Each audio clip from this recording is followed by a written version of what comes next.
In the last class, we were studying about principle or doctrine of indoor management. We had studied the exceptions to doctrine of indoor management, and we had seen various provisions or various exceptions which were stated or which are stated in the company law. Now we shall be seeing relationship of the articles with memorandum. Now what is the relation and how both the books are connected with each other? So, the memorandum contains only the fundamental conditions upon which alone the company is incorporated. The articles are subordinate to and are controlled by the memorandum because the articles provide rules for governing the internal affairs within the area demarcated by the memorandum. Means what? That memorandum contains fundamental conditions upon which company is incorporated, and the article contains the rules and regulations provided for governing the internal affairs of the company. So this is the main difference between both of them within the area demarcated by the memorandum. If there is any ambiguity in the memorandum, the articles can be used to clarify. So, both the books depend upon each other. If there is any problem, ambiguity means problem in the memorandum, then in that case, the articles can be used to clarify it. The object of memorandum is to state the purposes for which the company has been established, while the articles provide the manner in which the company business is to be carried on and its proceedings to be disposed of. So, the object of memorandum is to state the purpose for which the company has been established, and the article shall state that what shall be done to achieve the objects which are stated in the memorandum. So, in this way, they are interlinked with each other. If a company has done something which is beyond the scope of memorandum, it is absolutely void and cannot be rectified in any case. However, anything done by a company in contravention of the provisions of its article, it is irregular and it can be ratified by the shareholders. So, anything done beyond memorandum is void. Means what is right from the start is not valid, and anything which is done by the company beyond its articles is irregular, that is it can be ratified by the shareholders. The memorandum is of interest to outsiders who want to deal with the company. However, the articles are of interest mainly to shareholders and directors. So, what does this mean? That memorandum is a book for the outsiders, and similarly, articles is a book for the insiders. So, anything which is happening in and around shall be dealt in the memorandum by the outsiders, and anything that is happening inside the company in the internal affairs, in that case articles shall be referred, and the shareholders and directors shall mainly consider the articles. The articles cannot confer any power which is not conferred by the memorandum, and articles cannot create any rights which are inconsistent with the provisions of memorandum. So, the articles does not concern any power. Means what? There is no power given in the articles. The memorandum give power to the article, and whatever is mentioned in the memorandum, things shall be done accordingly. Now, we shall see what is the difference between memorandum and articles of association. So, firstly, memorandum of association.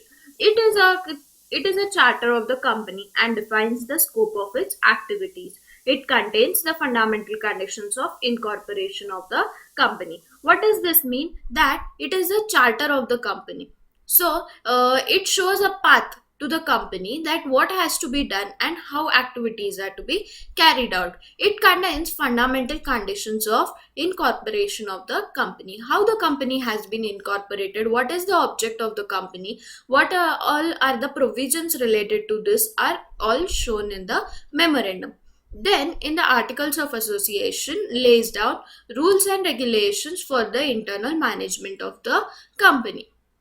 So, as we know that articles is a internal book, that is a book which is inside the company for the people who are dealing with the company in the internal matters. So, that is articles. Then, memorandum of association specifies the area beyond which the activities of the company cannot go. So, the memorandum specifies a border for the company beyond which the activities cannot go.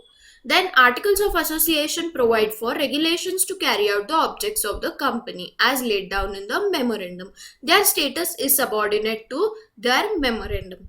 So, the articles shall provide the objects or shall provide the rules that have been stated in memorandum, which shall be carried out in a way that shall be provided in the article.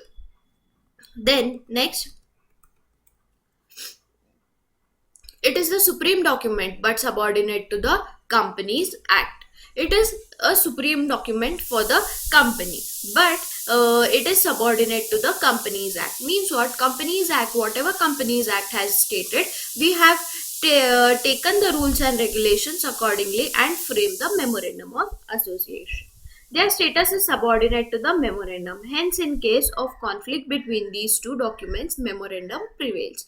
So, in case there is a controversy or in case there is a conflict between the books, in that case, whatever is mentioned in the memorandum shall prevail, because the memorandum consists of all the rules and regulations which are for outsiders. So, when we are dealing, we shall see to it that we don't affect the outsiders who are dealing with the company. So whatever in any case or whatever happens with the company, in that case we shall first and foremost we shall go through the memorandum, and whatever memorandum says, accordingly we shall be acting upon it. Memorandum cannot contain any clause which is contrary to the Companies Act. So, the memorandum does not contain any act or any clause which is contrary to the Companies Act. Whatever has been stated by the Companies Act shall be only used in that. Then, they must not contain any regulation contrary to memorandum as well as Companies Act. So, while framing the articles, we have to see that we are not doing any provision or regulation contrary, that is opposite to memorandum or opposite to Companies Act. So, while making articles, we have to consider the memorandum first, and then we have to consider the Companies Act also. If a company does any act beyond the scope of memorandum, such an act is absolute void and it cannot be ratified even by all the shareholders. So, in case the company does any act which is beyond memorandum, it shall be void and it cannot be ratified even by the shareholders. If company does any act which is beyond the articles but within the scope of memorandum, such an act can be ratified by the shareholders. So, in case there is some problem or in case the company has acted or company has done something which is contrary to the articles, in that case, memorandum shall be, and it is in the scope of memorandum, in that case, it can be corrected or ratified by the shareholders themselves. Memorandum can be altered under certain circumstances, where in many cases permission of the central court is necessary besides the approval of shareholders in a general body meeting. Means what? That it can be altered by the central government or court, whichever is necessary, and besides the approval of there shall be approval of shareholders and in a general body meeting. They can be altered by passing special resolution by members. So it can be altered only by passing a special resolution of the members. It does not require that it does not require to go to the court or to the central government, but in case of memorandum we have to firstly go and see with the central government court, and then necessary changes can be made. Every company must have its own memorandum at the time of its incorporation. Company limited by shares may not submit its article in case table F applies. So, if the company is limited by shares, they need not submit its articles in case table F applies, and every company must have its own memorandum. So this is one of the most important document which shall be required by every company. It defines the relation of the company with the outsiders. So memorandum defines the relationship with outsiders. Then it governs the relationship between the company and its members and between interstate. Between members means what? That it is an, since it is a book of internal rules and regulations, it shall it shall show the relationship between the members and the company. Now next we have prospect. Prospectus. A capital of the public company may be raised by issuing prospectus, inviting deposits or offers for shares and debentures from the public.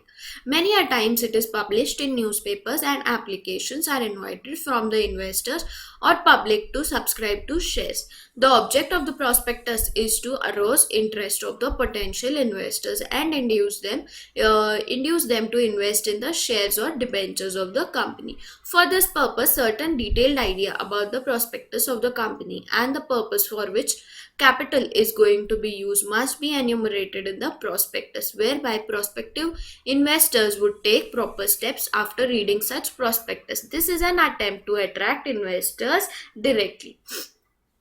Prospectus means when you have taken admission for your college or for your school, the college or school has given you a book in which all the details about the school college was mentioned, and with that they had provided a admission form. So once you see the details and then you fill the admission form, then you can be the student or you can be the person who is associated with the specified institution. So similarly, prospectus plays a role in the company also. Prospectus is a document which is issued in a public company for inviting deposits from the public, whether it is for shares, whether it is for debentures, or whether it is for any other type of deposit. And it is a direct subscription, that is directly invitation sent to the public who is interested in depositing funds. This can be published in various newspapers or in local books which are popular or which are used by the people. So this is a prospectus. Now we shall be studying about prospectus in detail. Now about the meaning and definition.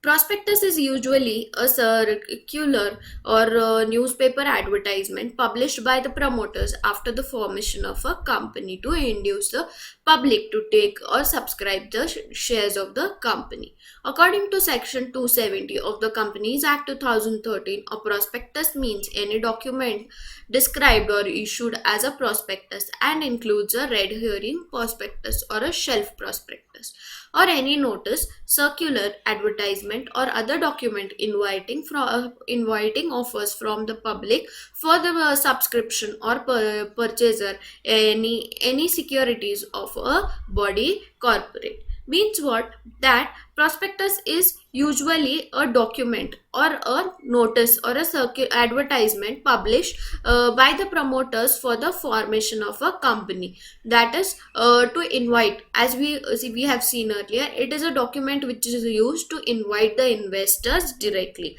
So many of the promoters, what they do is they firstly prepare the prospectus of the company. After preparing the prospectus of the company, then they shall promote the idea or the business by preparing memorandum and articles. So we have in prospectus, we have two prospectus, which includes a red herring prospectus or a shelf prospectus. So we shall be studying about these two in detail further. In short, prospectus is an invitation to the public to take shares or debentures in the company or deposit money in the company. From the point of view of the Contract Act, prospectus is an invitation to offer. The application made by the investor is an offer, and the allotment by the company can be considered as acceptance. So this is an invitation to offer means what? That suppose a company is giving the prospectus, in that case the company is inviting the investors to come and invest in their company. Then it is Also said that once shares are allotted, then it is said that acceptance is done by the company for the allotment of shares or debentures. In today's world, before investing in a company, the investor has to take an informed decision. That means he is expected to get himself informed fully in respect of details about the company and then take the decision. Many a times, company make tall promises of attractive returns on investment, give false and misleading information. As a result, some innocent persons invest in such companies and ultimately suffer loss. Therefore, it is always better to give relevant and material information to prospective investor, and this can be done through prospectus. But see, in today's world, there are so many people who create their business or companies with the purpose of creating a fraud or misleading the investors. They invest, they tell you different attractive things, and they start their business, and just to collect the funds from different people. And in this case, or in this all process, innocent investors, that is people who have hard earned money, get into the trap and their money is lost. So this in turn they suffer a loss, and this in turn makes them lose their interest. So it is very important that there shall be a proper prospectus for the purpose of inviting investors, so that people also have a proper proof that whatever was stated by the prospectus was whether the company has showed it or not. Then we have characteristics of prospectus. Document in writing. Prospectus is a document which must be in writing, and it gives invitation to the public to subscribe its shares or debenture. But any type of oral invitation cannot be called as prospectus. So first and the most important characteristic of prospectus is that it is a document in writing. So the prospectus must be a document in writing, and it shall be used to invite public or to subscribe its shares or debentures. And it shall be compulsorily in writing. No oral invitation shall be considered as prospectus. Then, to be issued by a public company. It is issued by a public company. By a public company, private companies have no authority to issue prospectus. So only a public company can issue prospectus. Private companies do not have the authority. Invitation to public. Prospectus is an invitation made to the public to subscribe to the shares or debentures of the company. So, therefore, any invitation only intended for a single individual cannot be termed as prospectus. Whether the invitation is made to the public or not depends upon the facts and circumstances. In such a case, the test is whether the offer is such as to be open to anyone who brings his money and applies in due form, whether the prospectus was addressed to him on behalf of the company or not. So, for the purpose of invitation of public, this document is to be used for the purpose of subscribing to the shares and debentures of the company, and it is an invitation only given by public companies. Private companies shall not have the right, and every single individual, if only a single individual or a group of people has been sent a prospectus, that is not called as a prospectus. It shall be a simple invitation. But when it is given to a group of people who are related or who shall be associated with the company, it shall be called as the document shall be then called as a prospectus. So after the prospectus is given, if the public offers money and fills the form and sends it to the address to the company, in that case that prospectus shall get a valid document authorization. Next, we have issue of shares on private placement basis. This is a new concept which was introduced by the Companies Act. Newly substituted section as per the Companies Amendment Act 2017.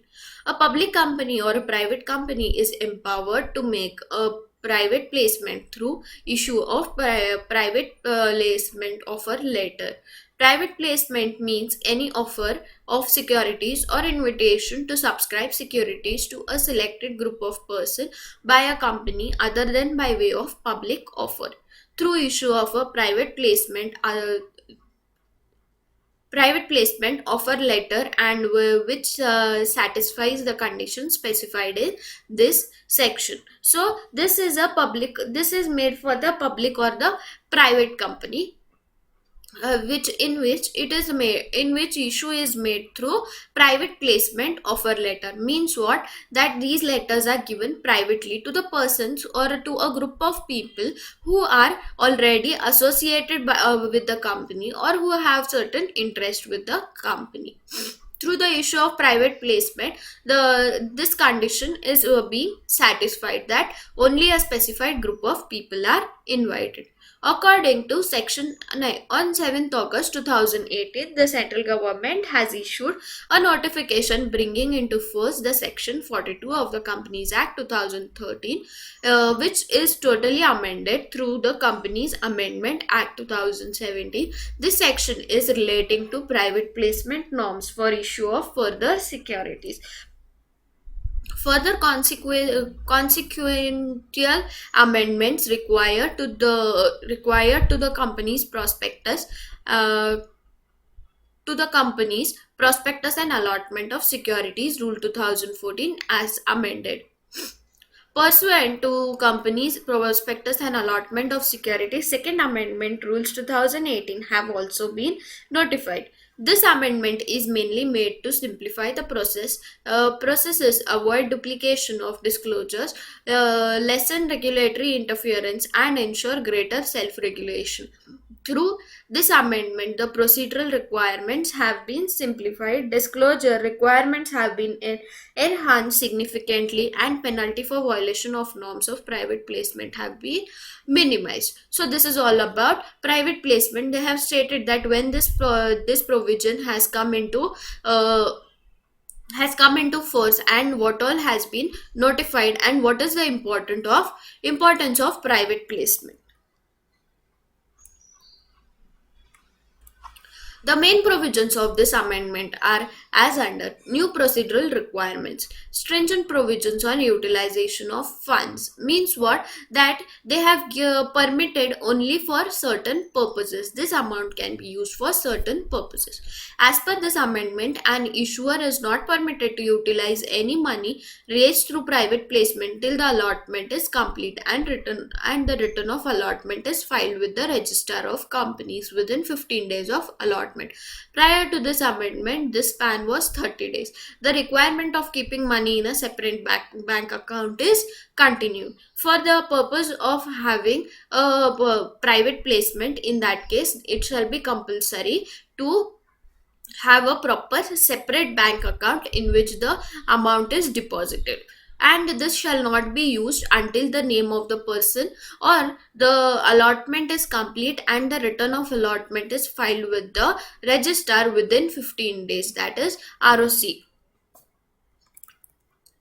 No need to pass no need to file PAS4 and PAS5 forms with ROC. Offer letter in the form of PAS4 and record of persons to whom the offer letter is issued in form PAS5 should be maintained by the company and are not required to be filed with the ROC. Moreover, there is no need to file the offer letter with the Securities and Exchange Board of India by listed issuers. There is no need to file PAS4 and PAS forms with ROC. Why this is not required? Because we have already done in the earlier stage, we have recorded the on issue of allotment. Then next, shareholders resolution under section 42 for non-convertible debentures is not necessary. Shareholders resolution under section 42 for non-convertible debentures is not necessary. Prior to the amendment, NCDs could be issued on private placement basis, provided a shareholders resolution was passed once a year for all the NCDs issuances in that year. This requirement was in addition to the already existing borrowing limits approved by the shareholders for the company under section 181C of the act. Now, the PAS rule permit issue of NCDs pursuant to a board resolution so long as it is within limits for rising debt as approved by the company under section 181C of the act. Exceeding paid up share capital and free reserves. The requirement of shareholders resolution under section 42 of the act is not only applicable in case is only applicable in the case the issuance exceeds the limits approved by section 181C of the act. Accordingly, the requirement of one omnibus shareholders resolution in addition to the borrowing limits resolution under section 180 for NCD issuances in a calendar year has been dropped so long as section 180 has been complied with. So in case of non-convertible debentures, now what are non-convertible debentures? Those debentures which cannot be converted into equity shares. So these debentures are issued sometimes convertible debentures, that is after maturity the debentures shall be converted into equity shares. It shall be upon the debenture holder whether he wants convertible debentures or non-convertible debentures, and company has to approve them. And this was it was in the resolution that non-convertible debentures are not necessary for the purpose of having shareholders in the company. Resolutions to be filed prior to issue of offer letter. Prior to issuing the offer letter, the special resolution approving the issuance of securities and or board resolution for issue of securities has to be filed with the ROC. In this regard, it is now clear that private companies which were earlier exempted from filing the board resolutions will have to file board resolutions passed for issue of securities. So in the earlier act, it was stated that private companies need not file board resolutions, but now they have made it compulsory that once the offer letter is given to the public and special resolution is passed by the company, in that case, whether it is a private company, it has to file the board resolution with the companies, that is ROC, Register of Companies. So we shall stop here, and in the next class we shall continue.